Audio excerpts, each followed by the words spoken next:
It's back. The Pen to Publish podcast is having two more series added, and we're excited to be talking again about all things writing and publishing.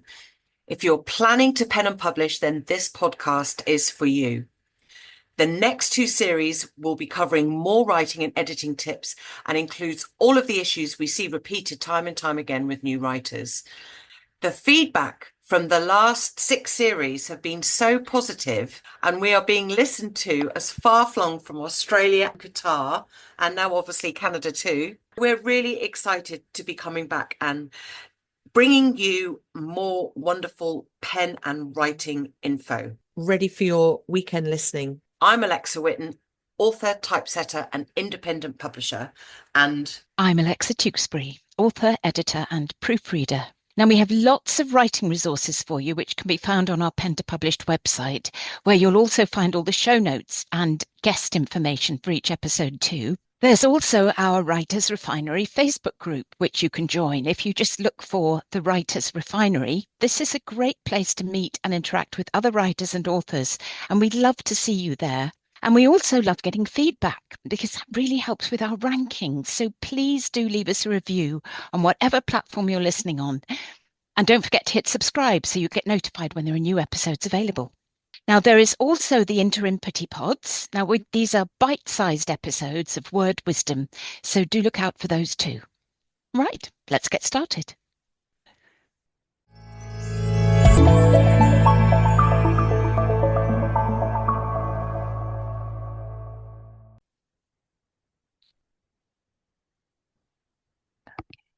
Hey, and welcome to the next episode of the Pen to Publish podcast.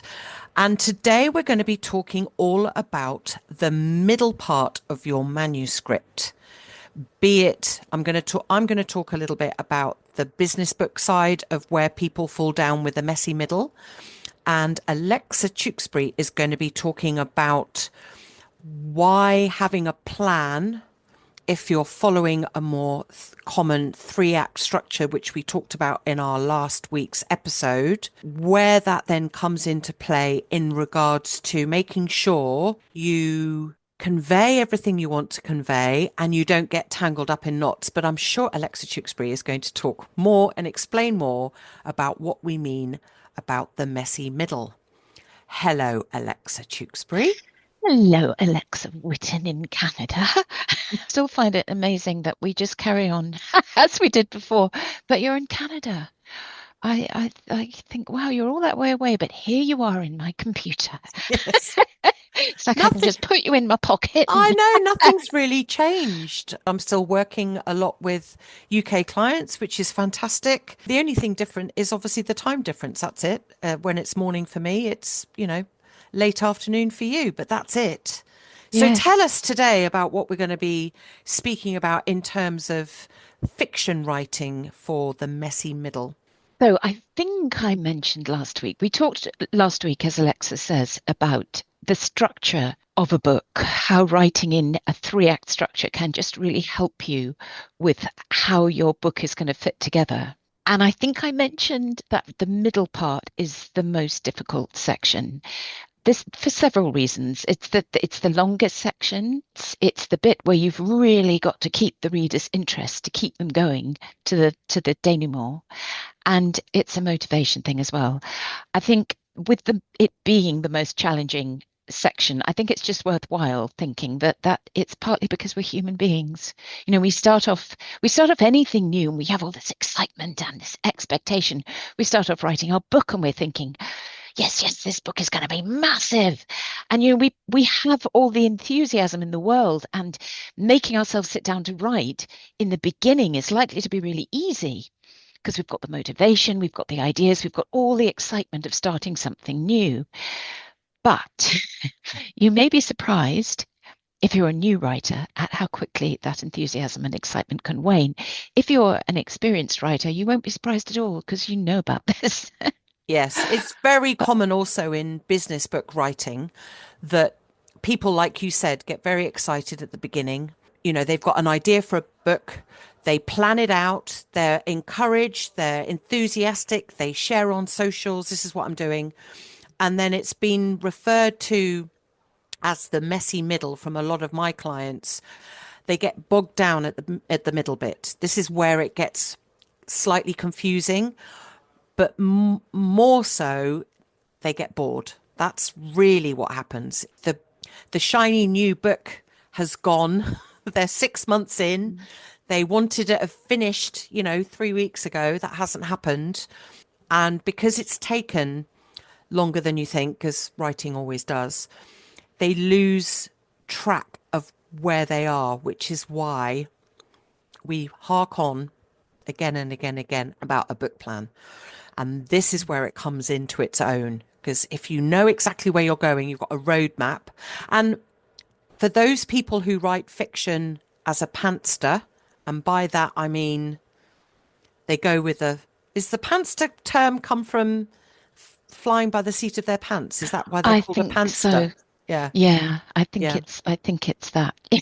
So if you're a pantster in terms of fiction, I still think it's a good idea to have a rough roadmap of where you're kind of wanting the characters to go.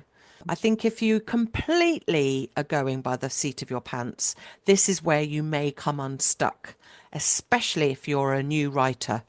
I think if you're an experienced writer, you might not necessarily fall into this trap. But I think if you're a new writer or you've only got one other book under your belt, this is definitely probably where you're going to have some issues if you A, don't allow for the messy middle, or B, have a contingency plan, i.e., some kind of roadmap. Would you agree, Alexa? Yes, completely. Even if you see, I think some people think that they're a bit kind of, oh, I can't make a plan because then I've got to stick to my plan, and supposing I don't want to, but you don't have to stick to your plan. But I think what I'm going to give you today are just some elements to think about that you can use as a framework. So if you don't want to make a plan going into details about what each chapter is going to contain, you will at least have some elements to think about when you're writing your middle section. You can think, oh, have I got enough of that? Have I put a bit of that in? What could I do with that? Maybe I could introduce that. And I think just having that list of things beside you as you're working through, as I say, even if you don't want a detailed plan, that will really help you. And also, when you're revisiting your draft, it'll be like a checklist. You can just go back and see whether you have included these bits that will make your reader want to keep reading. Mm-hmm. And I've got a couple of tips if you're writing more of a business style book of how to keep yourself motivated and keep going. But I will refer to those after Alexa's explained her strategy for the messy middle. So, in the first part of your book, the first act, which we talked about last week, you will have introduced your main character or main characters. But that's largely all it will have been, an introduction.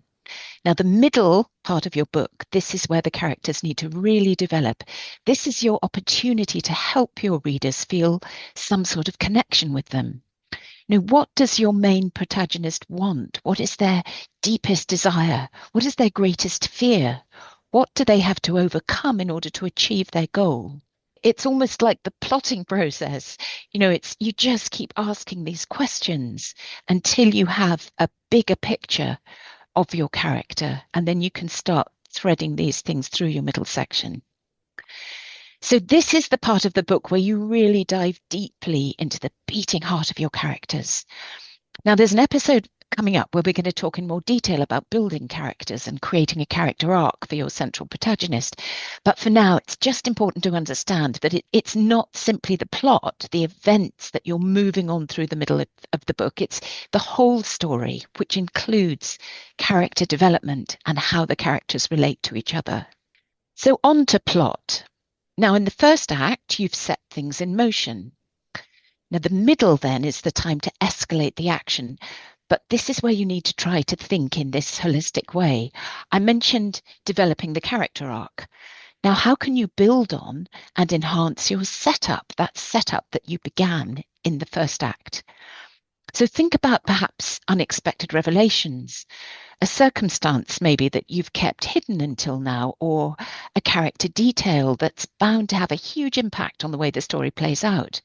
So a really simple example might be if you're writing a romance, after the main character's initial reluctance to get involved, say, because of painful past experiences, you could have the whole thing start to hot up, then suddenly reveal that the other party is married to someone who lives in a different country, or they've murdered someone, or they're using a fake name, or their work is about to take them to the other side of the world for 3 years. Or it could be the main character themselves that the revelation is about. Maybe they aren't all they seem, which can be a great plot twist to drive your novel forward. So in a way, in your middle section, it's a bit like thinking, how can I seriously mess with this character or these characters? What obstacles can I chuck at them so they really suffer? And I know that sounds a bit cruel, but if you come up with bad things, then that can really push your story forward and expands it. I've heard writers say, not many, but I have heard them say, "Oh, I don't like upsetting my favorite characters, and I'd never want to kill them." But if you want to make a big impact in your middle section, just kill them right off, because then you can comfort yourself by thinking they've served a fantastic purpose in your book. Kill your darlings, isn't Now, that the phrase? yes. Kill your, yes. I mean, that works for that as well. I think that's mainly referring to editing, self-editing, reading your book and being really strict with, and even if you absolutely love a passage, thinking, really love that passage, but that's not okay here. That doesn't need to be there, so it's got to go. You can always save it in another document and use it in something else. But yes, kill your darling characters. If there's somebody you really feel very attached to as you're writing, think, yeah, they're gonna have to go, because the reader might not love it, but they'll certainly be affected by it, which is what you want. And then something else to think about is conflict. So how can you rev up this middle section? Where is the conflict in your story? Now, it can be two different characters that have a conflict between them, but it doesn't have to be. So how could you bring conflict within the setting, for example? Perhaps your main character hates where they live because of something that happened to them there, but they have to stay there for whatever reason. So through that turmoil, they have to learn to make peace with the place. Or the conflict could be within the character. Perhaps they're investigating someone close to them's disappearance. The trail leads them overseas, and then they have to go in a plane, but they have horrendous fears of flying. How can they overcome this? What are they prepared to battle with to achieve their goal? And what obstacles can you, as the writer, throw in their way and make it harder for them? And what is this backstory? Where did this fear even come from? So you can use conflict to help readers identify with characters and help them to really root for them and want to see them succeed, which all pushes the story on and makes the book more unputdownable. And then the setting of your story. I think, I don't know, but potentially as a new writer, the setting might be something that's kind of in the background that doesn't really have a lot of sort of space within your story. I just mentioned how the setting can perhaps be a source of conflict itself. Is there a way that the setting can be expanded in the middle section? Now, I mentioned this book, Rebecca by Daphne du Maurier, last week because I think it's just such a fantastic book. But the house in that book, Manderley, that is integral. It's such a critical aspect of that novel. It's this kind of presence that seems to have as much of a hold over Max de Winter, one of the main protagonists, as his dead wife Rebecca does. And living in it is a perpetual source of conflict for the first person narrator who becomes Max's new wife, because the house is all about Rebecca. Her belongings are still there, her dog is still there, her housekeeper is still there, and is clearly obsessed with Rebecca and fights to keep the household routines the same as they were when she was alive. And Max, he's surrounded by these incredible reminders of his late wife every day, so that it's very easy for his new wife to feel so much less than Rebecca apparently was.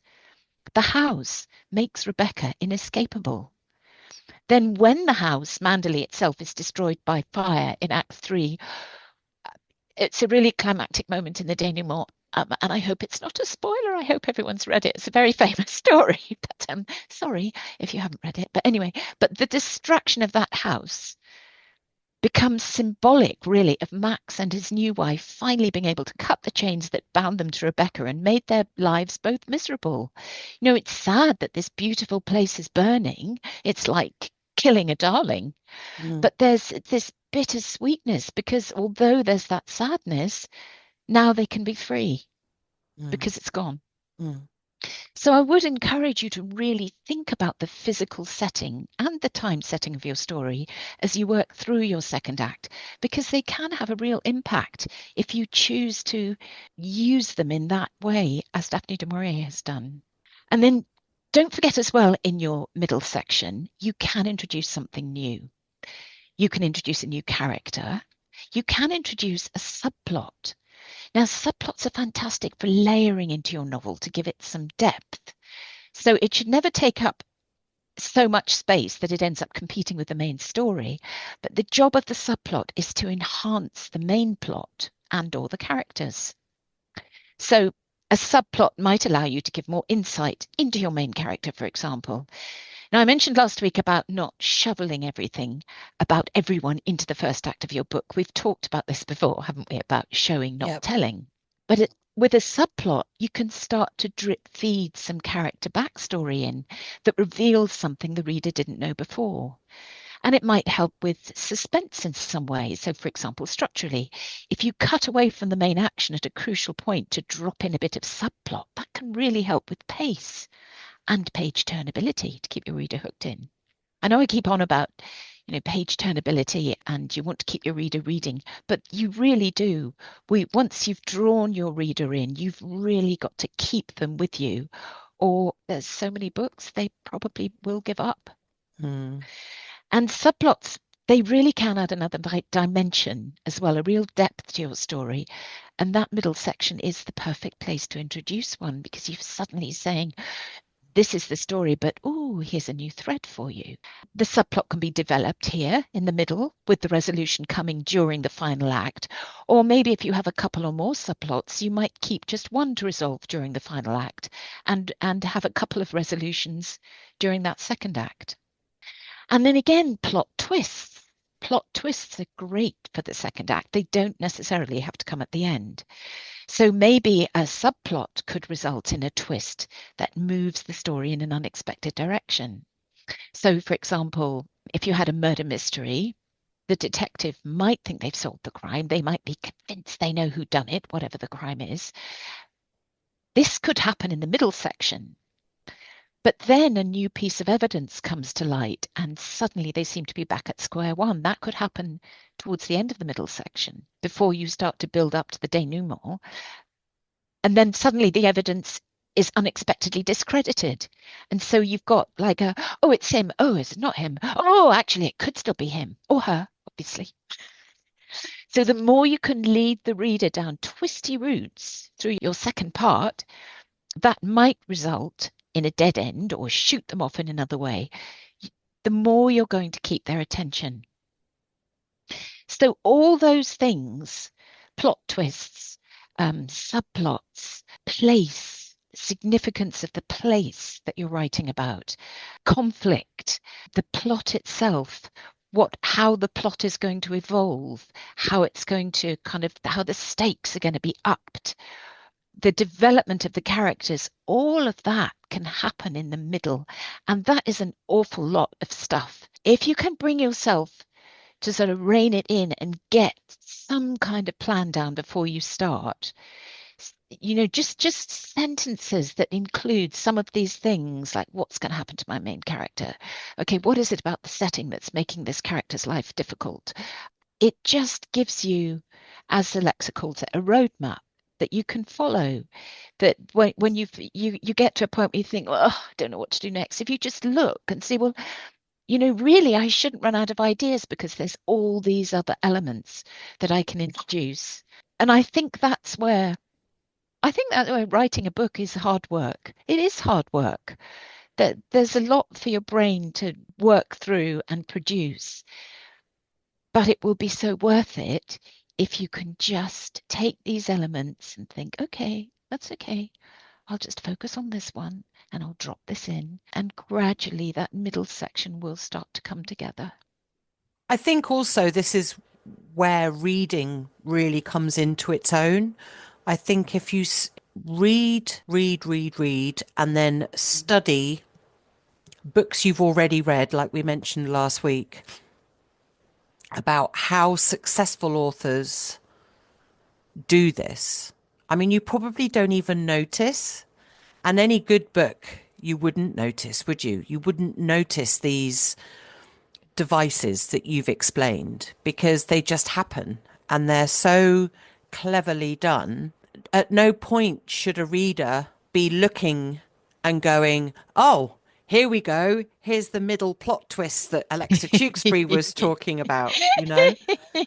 So I think this is where reading really comes into its own. The fact that I'm repeating myself, but it's really true. And this is why, again, I know mention probably him every episode, but this is why Stephen King harks on about the fact that in his book, I'm on Writing, that reading is so critical as a author. I mean, in terms of business books, it's sort of similar in that respect. I mean, there's nothing worse than reading a book that's just sludgy in the middle, and loses its way. You always want that turnability. You always want that bit of the page that, keeps a reader up until 2 o'clock in the morning. The phrase, this book was unputdownable. That's exactly what you want. And I think with business books, if you haven't done this planning, you can fall into the trap of getting a very sort of sludgy middle and lose your way. And a few of the strategies that I tell my clients when they're writing a business book on how to get over this messy middle bit of the book is to go back to your book plan. And if you haven't got a book plan and you're halfway through your book, you can stop writing and make one. There are no rules of when you create the book plan. I mean, it's better that you do it at the beginning. But if you haven't got one and you're halfway through, there's nothing to stop you from doing it from then onwards. Work on another bit of your book. If you're getting a bit bored or you're running out of inspiration, go and write on the book cover blurb, or go and look at relook at your book cover design. The other brilliant way, obviously, of refreshing your writing is to actually step away from what you're writing, leave it for a couple of days, and then reread it from the beginning. See where you're tripping up or faltering. And then also the other thing is remind yourself of your why. Remind yourself of the main message that you're trying to convey in your business book. Now, obviously, that's slightly different from a novel, because unless your novel has some kind of fable-esque type lesson that you're trying to teach people, why did you write this book? What's the main message that you're trying to depict? But I do think a lot of this can be helped by reading good books that do this well. And then highlight the bits that, when you're reading it, perhaps a novel in a more analytical way rather than for enjoyment, you might start to see some of these strategies that Alexa Tewkesbury's been talking about, these devices. Take a look and see where they're introduced. When do they drop in an extra character? I mean, I love it in a book where you're absolutely convinced you know who's done it. And then all of a sudden, towards the end, it's becoming very apparent that it's not the person, that the author has very cleverly not made it obvious, but you think you're a clever reader going, oh, I know who's done this. They think they fooled me, but they haven't. And then you get to the end of the book and you're like, oh, I didn't know at all. That's very clever.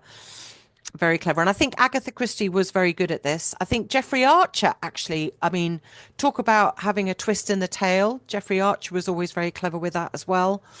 But it is about definitely understanding the structure of how to keep the pace on the book, for Mm. sure. I would just say at this point as well, Alexa Whitten is excellent at structurally editing business books because I'm sure there is an optimal way for the information in a business book to be put forward, whatever your business is, whatever you're offering to your clients through your book or how you want to educate them through your book, there is going to be an optimal way. So one part of it leads to the next, to the next, to the next. And Alexa Whitten is so good at seeing that Oh, so that it makes perfect sense. sense. Yes. Yes. Yes. Yes. I mean, I think the books that we've worked on together, Anne Ball comes to mind, where we've had to sort of juggle, some of the chapters to make it flow better. And obviously the same can be said for fiction too. But I would definitely say reading and looking at successful books in a more analytical way is a Mm. very good way of seeing how authors do this. I think that the example I gave of Rebecca, that the way the house is used, the way the setting is used, I just think that's so clever. And when I was reading it, I read it for the first time years ago, but I wasn't reading in an analytical way back at that time. But the house, it's just such a kind of compelling character in that story. It's so important to that story. And I think if you were to go away and read the book now, I don't know, maybe it's twigged with you ages ago, but if you were to go and read with the book now, I feel sure that you will think, oh yeah, look how that's this constant thing kind of looming in a not good way, really, even though it's so beautiful. It holds too much pain and Mm, unhappiness, and it's got to go. mm. And I And think yeah. the same could be said for, I mean, I read it in English, Howard's End by E.M. Forster. And that was a book all about the house. Mm. And actually, there's another book that I've read just recently called The Dutch House by Anne somebody. I can't remember her name. I'll look it up and it'll be in the show notes. The Dutch House is similar. It's about this family who live in this house, but these children who were sort of pushed out when the dad remarried. They grew up in this house called the Dutch House in the States. And again, it's a way the author has used a non living character as a device for setting characters, how people relate to the house, what the house means to the character, because obviously the house means different things to each person. And I think that's a very clever device that you can use. Mm. Yes, Jane Eyre. I think it's a long time since I read Jane Eyre, but Mr. Rochester's House, Thornfield Mm, Hall, is that's another one, and it's another one that is like a millstone round his neck, really, mm. because he's got his Up in sick the wife up in up in the the loft. Yeah. yes, and it Mm, and it's I mean, what a horrendous place to live. And mm, again, burnt down, mm. and it's gone, and that's like the new beginning. So, what other tips have you got for people who lose momentum in the middle when they're writing their novel, Alexa? I think what you said about you can write the plan at any point, that's a really useful way. You can map out if you really, really, really just want to get going and write your story and you know how you could create the first chapter. I think maybe do it. Maybe create the first chapter and just see if it goes the way you think it did or if it suddenly sparks off something else. Because I find that I can plan, but then when I actually start to write, new ideas do come.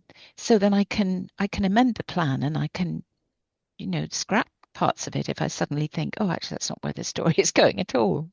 So don't be tied to your plan. But if you haven't got a plan, you can plan in stages. You can think, okay, well, I've written the first two chapters.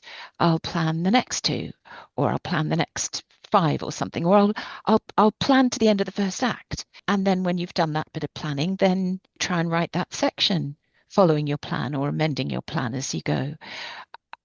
And certainly for the middle section, because it's this longest, most challenging section of the book, at any stage, you can go back. You can be in the middle of the middle and it's not working. So go back to any planning you've got and just start to flesh things out a bit more. I think if you're creating, it's like having a to-do list almost. It's supposed to really help, isn't it? To get everything out of your brain. You put it on a list, then it's in front of you and you know what you're doing. And that is what a plan is like. And maybe you feel you don't have the capacity to see the whole plot through, that you have to kind of see what happens, because the characters and the story does take on a life of its own very often. So once you start to see where it's taking itself, then you could think, oh, okay, plan. Another thing that I find really helpful is when you get to the end of your writing day or your writing session, it might be going really well, but think, oh, it's okay, I've got to stop anyway. But whatever the ideas are in your head, wherever you are going at that moment, write that down. Okay, just type it into your document or write it if you're handwriting. But I usually type the next bit in capitals. So tomorrow they're going to do this, they're going to do this, they're going to go here, they're going to go here. So that when you open up that document the next day or the next time you sit down to write, you're already in your flow again. You think, oh yeah, that's what they were going to do. And then by the time you've written that bit, your brain will be ready to launch into the next bit. Yeah, I think that's a really helpful thing to do, because there's nothing more infuriating than if it's going really well and then you have to stop, and then the next day you can't quite pick up from where you were. I mean, we could sit here and talk for a whole podcast about writer's block and, missing the incentive to especially when you probably get into the middle. I would imagine most books are abandoned in the middle of writing. So it's, first of all, remember, it's not uncommon. It's very normal. It's just then a question of how you get out of that slump. And I think some of the tips we've given will help with that. I mean, there's nothing to say you can't get someone to read what you've done so far and get feedback. I mean, don't be precious about, squirreling your book away. Or the other brilliant way of helping your book along is, put it away for a month and then come back to it refreshed. Reread what you've written and then add in some really bizarre ideas and see where they take you. You were mentioning in, I think it was episode 1, when you're doing improv in a play, don't block anyone that comes up with an idea. Just see where it takes you. Re-look at it almost with fresh eyes and see, oh, do you know what? Why can't I kill off the main character? Halfway through the book. Why not? Yeah. What would that lead to? How would that then define the book? Was it Little Women where one of the main character dies in the middle because she's got consumption or something? Yeah. So, don't be afraid of really doing something quite drastic. If you Wuthering Heights as well. Like I had never read Wuthering Heights until about maybe 10 years ago, but I'd seen dramatizations of it. The only, a long time ago, but the only bits I remembered, it's always Heathcliff and Cathy. Cathy dies so early in that book. And yet that's the kind of bit that people remember. Yeah. So you can do surprising things. Yeah. And the reader will accept them. Exactly. Okay. So that is getting the middle bit right, sorting out the messy middle. And next week, we're going to be talking about writing a satisfying ending. And this can also be used and what you need to include in your business books as well. How to have a satisfying ending for those. And we'll be giving you tips and tricks as usual. So join us next week. That's everything from me. And that's everything from me. Take care. Bye-bye.